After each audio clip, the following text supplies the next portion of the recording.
Minggu 12 November 2023, pemerintah Indonesia kembali berhasil mengevakuasi satu keluarga warga negara Indonesia dari wilayah Gaza, Palestina yang menjadi target sasaran serangan Zionis Israel. Muhammad Hussein beserta keluarganya dievakuasi melalui pintu perbatasan Rafah yang berbatasan dengan Mesir. Kini kami akan ajak Anda untuk bergabung bersama dengan Muhammad Hussein. Assalamualaikum, Ustadz Hussein. Waalaikumsalam warahmatullahi wabarakatuh, Mas Alfat. Alhamdulillah kami ucapkan Mas Hussein sudah tiba dengan selamat di tanah air. Bisa Anda gambarkan apa yang ada di pikiran Anda setelah menginjakkan kaki di tanah air? Ya, alhamdulillah saya sangat senang sekali bisa berada di Indonesia saat ini, terutama setelah melihat anak-anak saya yang bisa tersenyum lebar saat ini, ceria, bahagia, dan bertemu keluarga juga yang selama ini mengkhawatirkan kami di Gaza. Masya Allah, semalam saya tidur ya melihat anak saya dalam lelapnya tidur dengan tenang, karena di Gaza kami tidak bisa tidur tenang. Setiap hari itu kita mendengar ada dentuman sana sini, bom sana sini. Tapi alhamdulillah hari ini saya tiba di Indonesia dalam keadaan sehat walafiat dan bisa berkumpul bersama keluarga. Mas Hussein, Anda lebih dari 10 tahun tinggal di Gaza, Palestina, kalau tidak salah ya. Anda sempat berkali-kali menolak tawaran untuk dievakuasi kembali ke Indonesia. Apa yang membuat Anda kali ini memutuskan untuk baik, saya akan kembali ke Indonesia bersama keluarga saya? Ya, saya tinggal sejak 2011 di Gaza, sudah 12 tahun lebih. Dan saya juga tidak menyaksikan ya, saya merasakan langsung 3 agresi besar sebelumnya, tahun 2012, 2014, 2021. Tidak ada yang separah kali ini.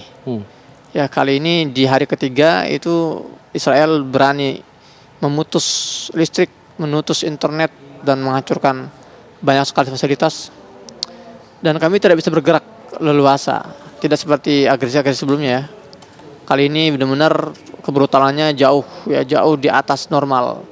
Dan saya melihat juga anak-anak wanita, ini korban benar-benar sangat masif datang ke rumah sakit. Saya menyambut jenazah-jenazah para korban setiap hari di sana, ratusan korban yang tidak bisa ditampung oleh kamar-kamar mayat.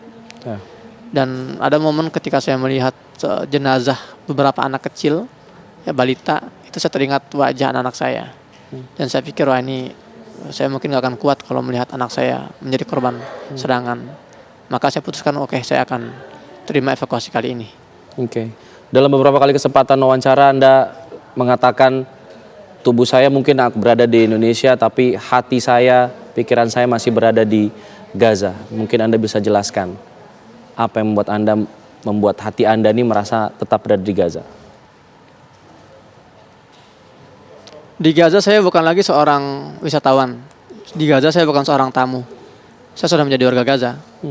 Saya punya istri orang Palestina. Berarti saya punya 2 keluarga. Saya punya keluarga di Indonesia dan saya punya keluarga di Gaza. Dan semuanya adalah keluarga saya. Maka ketika saya meninggalkan Gaza, artinya saya meninggalkan keluarga saya di sana. Dan saya ada satu sisi dalam hati saya merasa remuk ketika meninggalkan mereka di sana dalam kondisi mereka sedang merasakan genosida, pembantaian setiap hari. Saya tidak mungkin jiwa kemanusiaan saya ini ya sebagian itu menolak ya untuk meninggalkan mereka. Maka sampai detik ini, sampai beberapa menit yang lalu saya masih komunikasi dengan mertua saya di sana, menanyakan kondisi mereka, dan mereka mengatakan rumah sudah dikosongkan karena ada ancaman akan dibom. Ya, keluarga sudah mengungsi keluar. Artinya kondisi di tempat kami pun semakin parah di wilayah selatan. Maka dari itu saya tidak bisa membohongi diri saya. Sekali lagi, raga saya memang di Indonesia, tapi hati dan jiwa saya tidak sedetik pun meninggalkan Gaza. Lalu keluarga Anda masih berada di sana, keluarga mertua di sana. Bagaimana mereka selama ini berusaha untuk menjalankan kehidupan sehari-harinya? Tadi Anda katakan listrik diputus, air diputus, komunikasi diputus. Bagaimana kabar terakhir dari mertua Anda, keluarga dari mertua Anda? Bagaimana mereka bertahan hidup? Ya, memang sejak saya di sana pun itu sudah tidak normal ya. Kami beraktivitas di Gaza sudah tidak normal. Kita hanya mengandalkan semua yang kita miliki, sudah tidak ada lagi kompor gas di sana kan. Kita masak menggunakan kayu bakar. Tidak ada listrik juga. Kami mengandalkan solar panel ya, yang masih punya, karena itu sangat jarang dimiliki oleh warga Gaza gitu kan. Alhamdulillah kami saat itu ada solar panel. Tapi untuk kebanyakan warga itu saya bisa melihat dengan mata kepala saya sendiri ketika saya datang turun ke berbagai pengungsian. Mereka hidup ya tanpa fasilitas yang layak. Anak-anak kecil tidur di atas trotoar, di atas lantai dengan selimut yang tipis. Apalagi kemarin hujan deras mengguyur Gaza. Saya mendapatkan banyak laporan bahwa banyak kemah-kemah yang terendam banjir. Ya, luka-luka yang belum kering kembali basah ya oleh guyuran hujan tersebut. Bagaimana keluarga saya tinggal, saya tidak tahu kondisi mereka. Yang saya tahu dari komunikasi saya pagi ini bahwa mereka sudah mulai mengungsi keluar dan tidak ada akses internet di luar sana. Ada rencana untuk membawa mereka ke Indonesia mungkin, apakah itu memungkinkan untuk menyelamatkan mereka, mengevakuasi ke sini? Ya, ini sebetulnya sudah dibahas tadi malam ya. Masya Allah. Ketika kami ya, saya dan istri saya ini sampai di tempat kediaman kami di Cilengsi, istri saya langsung nyeletuk. Dia bilang, "Ya Allah, kalau aja kita boleh bawa keluarga saya ke sini," dia bilang gitu. "Boleh bawa adik-adik saya ke sini." Sambil dia terlihat sangat haru. Ya, saya berpikir, wah, ini mungkin ya bisa diusahakan gitu. Artinya kami juga punya harapan yang sama gitu. Tapi sekarang ya kembali ke pihak pemerintah gitu. Apakah pemerintah juga mau membantu evakuasi mereka sebagaimana mereka telah mengevakuasi kami. Baik. Harapan kami sih ya kalau bisa itu akan sangat bagus sekali. Semoga itu didengar oleh pihak pemerintah.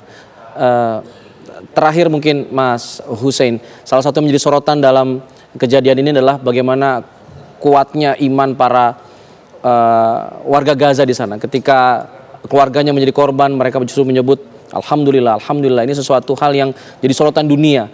Apa yang bisa Anda katakan mengenai hal ini? Anda kan begitu dekat dengan orang warga Palestina. Iya. Jadi masalah ketegaran warga Palestina ini sudah dinubuatkan, sudah disampaikan oleh Nabi SAW sejak 1400 tahun yang lalu. Ada sebuah hadis ketika Rasulullah bersabda, "Alaikum bisyam." Ya, kata Rasulullah, "Kalian wahai para sahabatku harus memperjuangkan bumi Syam, tinggal di bumi Syam," artinya di Palestina sekitarnya. Karena kata Nabi apa? "Fa innaha khiratu biladillah au fa innaha saffatu biladillah yaskunuha khiratuhu min khalqih." Kata Nabi, karena bumi Syam ini adalah negeri pilihan Allah dan Allah tempatkan orang-orang terbaik tinggal di sana. Jadi 14 abad yang lalu kita sudah dikasih kabar bahwa memang orang-orang bumi Syam ini, warga Palestina ini sudah Allah desain ya sebagai orang-orang yang kuat, yang tegar, yang kokoh, yang memang memiliki keimanan di atas rata-rata. Dan itu yang saya saksikan selama 12 tahun saya tinggal di Gaza. Apapun yang mereka hadapi, musibah sebesar apapun yang terjadi, kalimat pertama yang mereka ucapkan adalah Alhamdulillah. Alhamdulillah. Mereka bersyukur atas nikmat, mereka bersyukur atas musibah. Ini yang sulit kita temukan di zaman ini. Itulah kenapa ketika kita melihat bencana ini terjadi, bencana kemanusiaan ini terjadi di warga Gaza, ini juga sesuai dengan ayat Al-Quran ketika Allah mengatakan, "La yukallifullahu nafsan illa usaha."